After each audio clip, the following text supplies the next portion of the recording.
Welcome to TDS studios. Friends எல்லாம் சூப்பராக இருப்பீங்கன்னு நினைக்கிறேன். நம்ம தமிழர்களுடைய பண்பாடு, வரலாறு இதெல்லாம் ரொம்ப அருமையானது, அற்புதமானது. சாதாரணமாக பாருங்கள், ஒரு பழமொழி கூட ஒரு காரண காரியத்தோடு வச்சுருக்காங்க.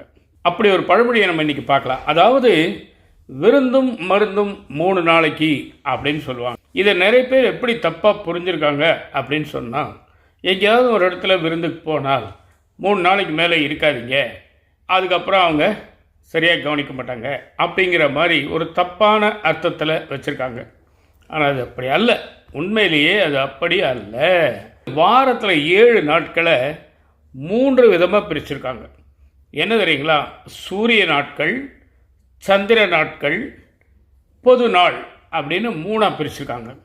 சூரிய நாட்களில் 3 தினங்களை வச்சுருக்காங்க. ஞாயிறு, செவ்வாய், வியாழன்.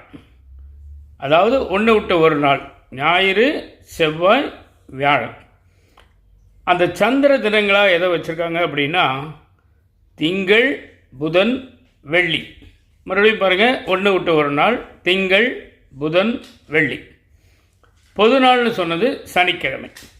அப்போது விருந்தும் மருந்தும் 3 நாள் அப்படிங்கும்போது மருந்து சாப்பிட்றதா இருந்தால் அந்த ஞாயிறு, செவ்வாய், வியாழன் அதில் சாப்பிடணும். விருந்து சாப்பிட்றதா இருந்தால் திங்கள், புதன், வெள்ளி அதில் சாப்பிடணும்னு வச்சுருக்காங்க. இதில் இன்னொரு ஆச்சரியம் பார்த்திங்கன்னா, ஒரு மருந்து சாப்பிட்றோம், ரியாக்ஷன் எப்படி இருக்குன்னு தெரியாது. ஏன்னா அந்த காலத்தில் நாட்டு மருந்து என்ன வேணால் பண்ணலாம் அப்படிங்கிறனால ஒரு நாள் இடையில கேப் போடுறாங்க பாருங்கள். அது வியாதி குணமாகுதா, அதிகமாகுதா, ஒத்துக்குதா இல்லையா அப்படின்னு ஆழ்ந்து பார்க்குறதுக்கு அருமையான ஏற்பாடு. அதே மாதிரி தான் விருந்தும். திங்கக்கிழமை விருந்து சாப்பிட்றீங்க, ஹெவியாக இருக்குது, உங்களுக்கு ஒத்துக்குது, ஒத்துக்கலை, பிடிக்குது, பிடிக்கலை, ஏதோ ஒரு அலர்ஜி ஆகலை அப்படின்னா அது செவ்வாய்க்கிழமை காலையில் நமக்கு தெரிஞ்சிடும். அதனால் அந்த இடையில ஒரு கேப் போட்டிருக்காங்க, திங்கள், புதன், வெள்ளி. அப்போ இந்த பொது நாள் அன்றைக்கி என்ன பண்ண சொல்கிறாங்க அப்படின்னா சனி நீர் ஆடல் அப்படின்னு நம்ம ஒன்று கேள்விப்பட்டிருப்போம். நாங்கள்லாம் ஆடி இருக்கிறோம்.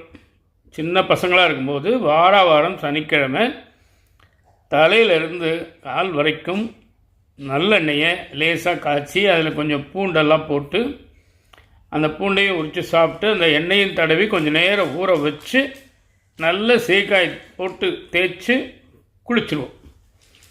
எண்ணெய் பிசுக்கு போயிடும். ஆனால் இதில் ஒரு பெரிய அறிவியல் இருக்குது. இந்த சந்திர சூரிய நாட்களில் கடந்து வரோம் பார்த்திங்களா, அதனால் ஏற்படக்கூடிய சீதோஷ்ண ஏற்றத்தாழ்வுகள், திடீர்னு குளிரும் உடம்பு, திடீர்னு காய்ச்சல் அடிக்கும், திடீர்னு மிதமாக இருக்கும், ஒன்றுமே இல்லாமல் அந்த ஏற்ற இறக்கங்களை சமப்படுத்துறதுக்கும் சமாதானப்படுத்துறதுக்கும் அந்த சனி நீராடுன்னு வச்சுருக்காங்க. நீராடுறதே பெரிய விஷயம். அதில் சனிக்கிழமை எண்ணெய் தேய்ச்சி குளிக்கிறதுங்கிறது கிட்டத்தட்ட மறந்தே போச்சு. இப்போ போய் சொன்னால் அதெல்லாம் சிரிப்பாங்க, பழசை யாரும் மதிக்கிறது இல்லை. ஆனால் அதில் இருக்க நன்மைகள் என்ன அப்படின்னு அந்த சனி நீராடி அனுபவித்தவங்களுக்கு தெரியும். அது கடவுள் மாதிரி உணரத்தான் முடியும். சொன்னால் யார் ஏற்றுக்கிறீங்க? சரிங்களா? இதான் விருந்தும் மருந்தும் 3 நாளுங்கிறது குறிப்பிட்ட தினங்களை குறிக்கிறது. யார் வீட்டுக்கு போகிறோம் அவங்கள பற்றிய செய்தி அல்ல. இனிமேலாவது இதை மாற்றிக்கலாம்.